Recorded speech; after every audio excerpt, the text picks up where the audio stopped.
everyone, so I'm here today with Robin Stevens, who is the author of the brilliant Murder Most Unladylike mysteries, and she's also the creator of the Crime Club and just a general top all-round children's mystery author. And we are here today to celebrate this, which is the very exciting 5th book in the Murder Most Unladylike series. It is Mistletoe and Murder, and in this new book, Hazel and Daisy go off to solve a new mystery in snowy Cambridge at Christmas. So, first of all, do you want to tell us a little bit about where the idea of taking Hazel and Daisy off to Cambridge came from?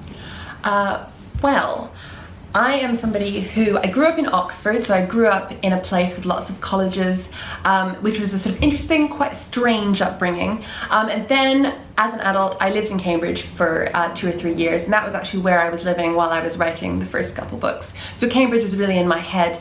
And Cambridge is a beautiful place to live, full of lots of cosy cafes and lovely bookshops. But it's also a place that's a little bit, in the winter it can kind of get a little bit cold, a little bit eerie, a bit isolated, quite misty in the evenings, a little bit ghostly. And so I thought to myself, the combination of cozy and a bit creepy would be perfect to set a Christmas mystery. And so when I heard that I was going to be writing a Christmas book, I thought Cambridge was pretty much the perfect place to set it. I love all the scenes where we see Hazel and Daisy going off to Fitzbilly's to have buns and tea. I'm a big fan of the Fitzbilly's Chelsea bun, so I obviously had to put it into the book as a perfect Christmas bun break. I recommend if you go to Cambridge, go to Fitzbilly's, have a bun break. Definitely. And then obviously this is a Christmas book, so did you have a lot of fun kind of researching how Christmas was celebrated in the 1930s? I did, and actually a lot of the things that we have today came from the Victorians. So if we're writing a book that was set in the 1930s, it's quite similar traditions, which is really nice. So you can put in lots of stuff that readers today would think and feel really comforted by, like the Christmas tree and mince pies and, you know, decorations and stuff. That's all very much there already. But it was really nice to read about Christmas traditions and find out things that maybe I didn't realise were already there in the 1930s. Like the Terry's chocolate orange was introduced, I think, the year before, so 1934. Yeah. So I give Hazel a Terry's chocolate orange in 1935, and amazing. It's my favourite thing. Perfect. And then also there are some amazing new characters in this book. My particular favourite is a character called George, who is amazing and may possibly even rival Daisy as the kind of top detective. So. He is incredibly smart. He makes up the other half of the Junior Pinkertons. You've already met one of the Junior Pinkertons before in this book, First Class Murder. His name is Alexander, and he helps the girls solve a mystery on the Orient Express. I bring back the Junior Pinkertons in this book as a proper crime-solving duo. You get to meet Alexander's friend George. George's background actually is something else that I did research for and found really interesting. There were a lot of Indian students in Britain from the late 19th century, mid-19th century even, and so I decided that George's father would have been one of those early Indian students who came over to the UK, stayed, became a doctor, and George is born in London. So he's the first character that Hazel meets that have a slightly different background like her, and she can kind of relate to him in a way that she can't quite with Daisy and Alexander. So that was really interesting to write, and I love him as a character. He's so smart and so brave and cool. Absolutely. And I also really liked her in this story. You know, obviously in Jolly Foul Play, which is the previous book, Hazel and Daisy's friendship kind of hits a little bit of rocky ground, and they've got some kind of new kind of things to get used to, and they have to think in their friendship about their friendship in a new way. But in this book, they also have something else to deal with, which is just a little bit of romance, a little bit of love and romance happening around them. Yeah, I mean, as well as murder, I like writing about things that I think I remember experiencing when I was Hazel and Daisy's age, and I think people had in the 1930s and still have today. You know, friendship arguments, friendship breakups, like rocky ups and downs.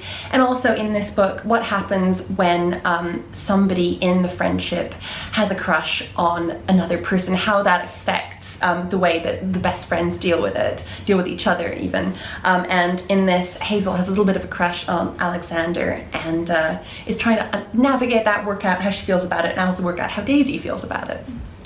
And then the other thing that I really wanted to ask you about is, I know we always like to talk a lot about the mystery books that have inspired both of our writing. And at the beginning of this story, I noticed that Daisy is reading one of my favourite mystery books, which is called Gaudy Night by Dorothy Sayers. And I just wanted to ask you about that book and whether that had sort of particularly inspired you when you were writing this. Yeah, it did. Daisy reads it right at the beginning. What I like to do in my books is sneak in some of my favourite Golden Age crime novels. And in this book, the Golden Age crime novel I choose is Gaudy Night, which is by Dorothy Sayers.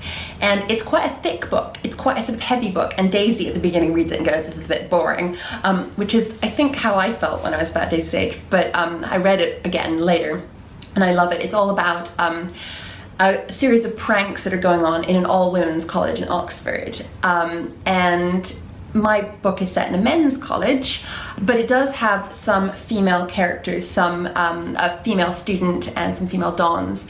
And in Cambridge in the 1930s, it was a bit difficult to be a female student. You couldn't actually take a degree, couldn't actually be given a degree by the university until the 1940s. So you would go to university, and then like you didn't have a piece of paper at the end that said you actually been. They let you sit the course, and then they didn't actually want you to like take the exams in case you were better than the men. And so I have a character who's dealing with that, and I have Hazel and Daisy thinking about that and thinking how rubbish it is. But also Daisy's amazing aunt, who's a character that I loved. She is absolutely fantastic. You know, Aunt E, she is brilliant. She's one of the characters that kind of ran away with me. She was going to be a very small character at the beginning, and I just wrote more and more and more of her into the book. She's so fun. Yeah. But yeah, this was a lot about female students and Daisy and Hazel thinking about what that means. And then on a more sort of plot-based level, I sort of took the idea of having pranks in a college and put that into this book there. The basic plot is that Daisy and Hazel turn up in Cambridge, and first they discover that a series of pranks are being played against one particular student, pranks that of course all the adults think are just for fun, but Daisy and Hazel realize may have a really deadly conclusion. But the other thing they realize is that George and Alexander are already on the case, they're already detecting, and so for once the girls realize they're kind of 2 steps behind the other detectives on the case. But not for long. Not for long. Not for long. So finally, I have to ask you, what is next for Hazel and Daisy? Are you able to give us any tantalising hints? I am. What's next for me, actually, is a book that isn't about Hazel and Daisy. It's the sequel to the London Eye mystery. It's going to be called the Guggenheim mystery. I'm writing that. I'm writing that right now. It's coming out in August. So Hazel and Daisy's next mystery will come out after that, a year from now. We don't know the title yet, but we do know that it's going to be set in Hong Kong. It's going to be about Hazel's family. And if Arsenic for Tea was kind of Daisy's book, where you got to know the people who were around her, this is going to be really Hazel's book. Fantastic. And yeah, I'm super excited about it. Finally having Hazel being an insider and Daisy be the outsider, kind of trying to understand what's going on. It's going to be a really interesting challenge to write. I just came back from a research trip to Hong Kong, and it was incredibly useful. I've got a lot of ideas. That sounds so exciting. Well, that is it for our Mistletoe and Murder Q&A. We are heading off now for a quick bun break, I think. But thank you very much for watching. I hope you've enjoyed the video. Don't forget to give it a thumbs up if you liked it, and stay tuned for more videos coming soon. Bye!